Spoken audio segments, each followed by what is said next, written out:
खूप गर्दीच्या ठिकाणी आई वडिलांचा हात सोडवून लहान बाळांना घेऊन जाणं किंवा किडनॅप करणं हे त्यांना खूप सोपं वाटत होतं. अशाच प्रकारे त्यांनी त्या 1.5 वर्षाच्या बाळाला किडनॅप केलं आणि कोल्हापूरच्या महालक्ष्मी मंदिरात त्या बाळाला घेऊन गेले.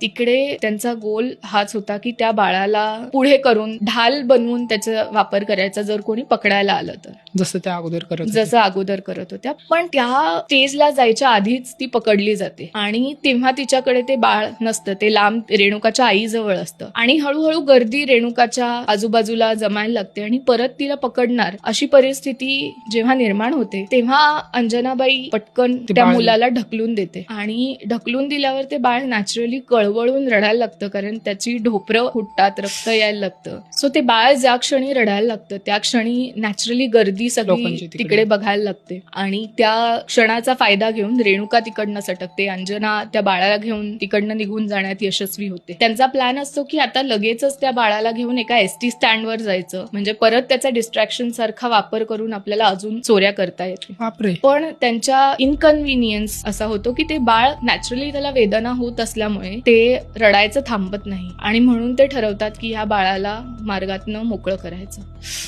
आणि म्हणून चालत्या व्हेकलमधनं विजेच्या खांबावर त्या बाळाचं डोकं आपटून ते त्या बाळाचा जीव घेतात आणि तिकडेच त्याचं मृत शरीर टाकून देतात. ह्या पलीकडे संतापजनक गोष्ट अशी आहे की हे करून त्या पुढे टपरीवर नाश्ता करायला जातात, जिथे अनेक लोक त्यांना बघतातही. पोलिसांना जेव्हा या बाळाचा मृतदेह सापडतो तेव्हा ते बाळ नॅचरली कुठच्या श्रीमंताचं नसतं किंवा कुठच्या मोठ्या बड्या याचं नसतं, त्याची कंप्लेंट झालेली नसते आणि त्यामुळे ओळख न पटल्यामुळे किंवा त्याच्या विरुद्ध काही ठोस कंप्लेंट न आल्यामुळे त्या बाळाच्या मृतदेहाबद्दल पोलीस काहीच करत नाहीत.